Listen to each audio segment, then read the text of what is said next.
Hi everybody, welcome back to Agape Ranch Homesteaders. I wanted to do a video about preparing for cold weather. Sorry about the barking dog. So I wanted to show you a little bit of our setup here first before I start talking about, how to prepare for cold weather, just so you can get a better understanding as I talk about it.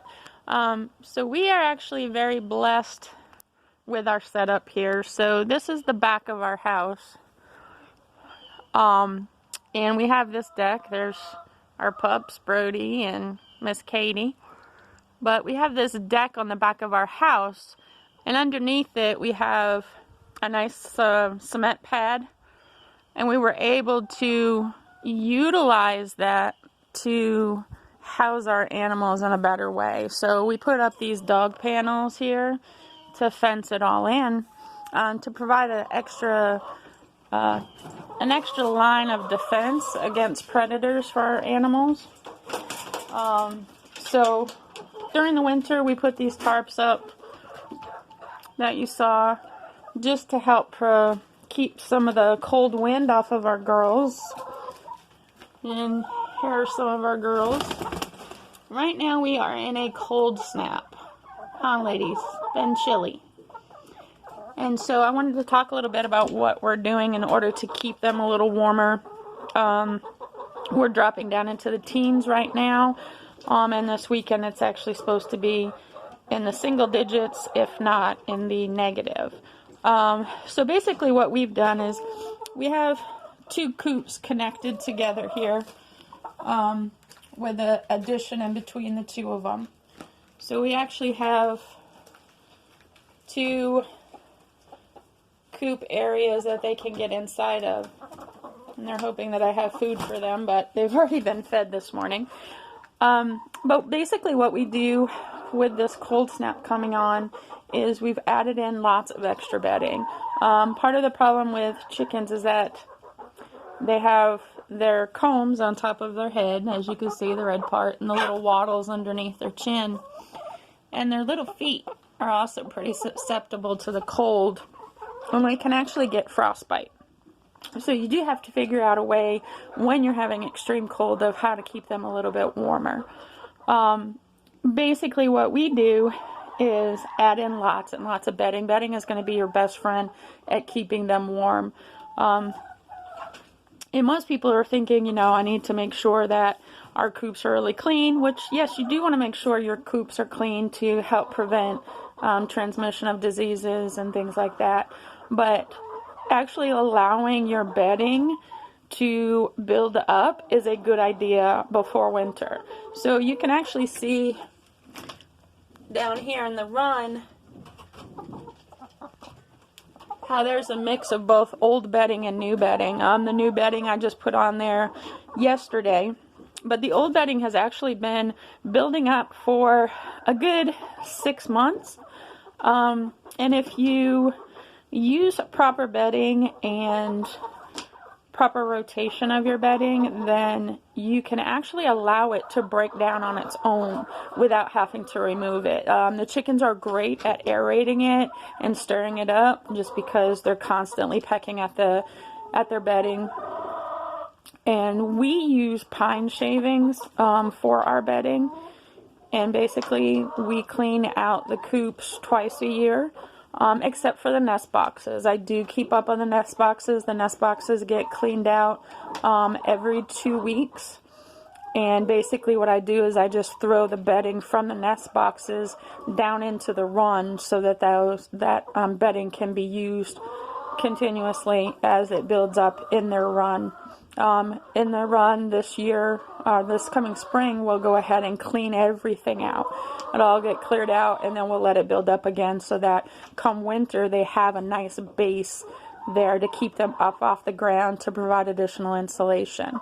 I'll open up one of the coops here. Oh, there's some ladies here. Say hi, ladies. So you can see I have a nice thick layer of bedding here.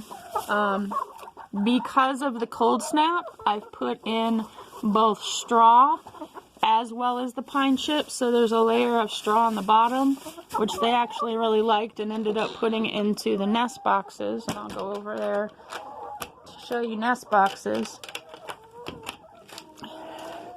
But the chickens are actually, they produce a lot of body heat. So when they get in the coops at night, they're producing their own body heat to help keep them warm. I've got an egg here.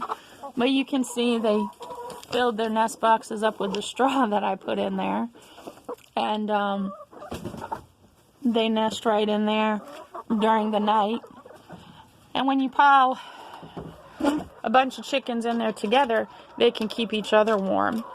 So that's one of the things that we do. The other thing that we've been doing in order to make sure that they stay warm during these cold snaps is that we also make sure that they get fresh water multiple times a day. So we actually come out more often than we normally do when it's warm.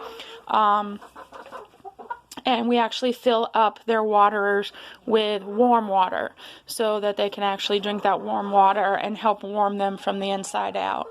And that seems to do really good for them. The other thing is, making sure that you have a good seal in order to prevent any drafts going through your coop. I mean, you do still need to keep your ventilation in the coop so that the ammonia doesn't build up and cause them some respiratory problems. But we were lucky to find these coops that have these nice little doors that can open or close. And so during the winter, we make sure those are all closed up to provide some protection from the wind.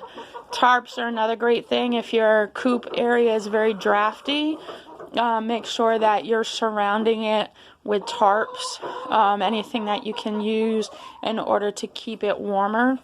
The other thing too is if you have concerns with some really severe winds that are going to get into your coop and cause the potential for frostbite, is that you can put bales of hay or straw around your coop, the outside of your coop, where it's going to stay, still stay fresh because they're not going to be using the bathroom all over it, but that you can at least keep them a bit warmer without those drafts coming through. So check for drafts in your coop. Provide lots and lots of bedding. I mean, you really want as much bedding as you can possibly put in there. And they'll nestle right down, and that will help keep their feet from getting frostbite because they will actually sit on their feet. So it will keep their feet from getting frostbite if there's enough layer of bedding there. Now here's the end of the coop, and you can just see where we also have layer of old bedding out around the coop to add an additional heat source from outside of the coop. And as that bedding breaks down, because those pine shavings will break down and cause a detritus layer, which is basically broken down wood and leaves, that in and of itself, like in a compost heap, it produces its own heat.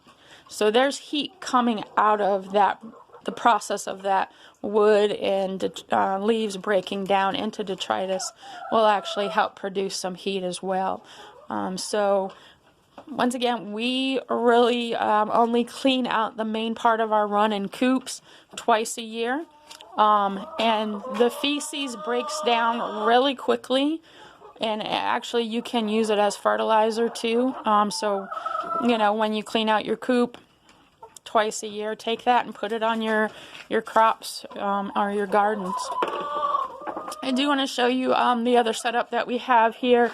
So this is our chickens, and right across from the chickens we have another building that's actually a second basement that allows us to, we call it the barn, but this is where our rabbits and turkeys are housed. So this here in the barn is definitely warmer than outside. So right now this stays at a minimum of 50 degrees all day long, even when it's cold outside. So normally these guys, our turkeys, would be outside, but with the cold and them being so young, they are here inside the barn area. And we have our rabbits, who will definitely be going out come spring. This was the first year for our rabbits. This was their first winter, so we didn't feel comfortable with the idea of them being outside this winter, because we had only had them a couple of weeks before the cold weather came in. So we didn't want them to be outside. We felt that they wouldn't be prepared this year for it. But come spring, their cages will actually be moved outside and suspended out in the animal area, and then they'll move out there so they can get the fresh air and warmth and sun from outside.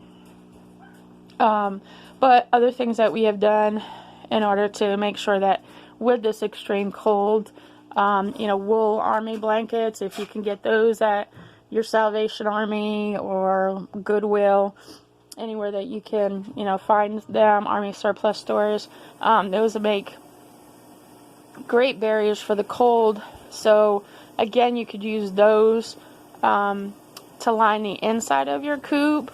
We put this one up in front of the door just to help prevent any drafts. Drafts can definitely be very detrimental to your animals in the winter. Sorry about the light back there. But so those are things that you're going to want to do, is to make sure that you're looking at any drafts and trying to either seal them up. If it's something that you can't seal, like this door here, you can see light coming through different areas, so that's why we have it covered with the blanket. But if it's something where you can put caulking, like in the coop, if you see, up along the roof line, some light coming through, then you may want to caulk that. Just make sure it's in an area where the birds can't peck at it. But some things that are great to have on hand are extra tarps that you can use to help block any wind coming through, any drafts coming through. The wool blankets, obviously you don't want to use these outside because they will get wet and freeze. But also you can get the plastic that you can put on your own house windows to make things more efficient. You can put that type of plastic up. But just making sure that you can cut down on as many drafts for them as possible, and making sure that they can stay warm and toasty. And even, you can see even our turkeys have extra bedding. Just be very careful with heat lamps. Obviously, if you're going to be putting heat lamps in coops, I don't highly recommend it, depending on your coop. You saw our coop doors out there. Our coops are very small, so they're not anything that we can walk into. We are planning on building an actual full-size coop this year where we can walk into it, have 7-foot ceilings. With those, we would have to be more conscientious during the winter of making sure that we reduce the space. So if you do have a really large coop with high ceilings, another way that you can keep the heat into the coop is to reduce the space. So putting tarps where you're blocking the ceiling from having too much air in there, and just the less space that they have during the winter, the more that they're going to keep warm with their body heat. So those are just some ideas of how to keep them warm. You want your critters to be warm and happy and healthy. So you can also do warmed food. So let's say you're doing pellets for your chickens.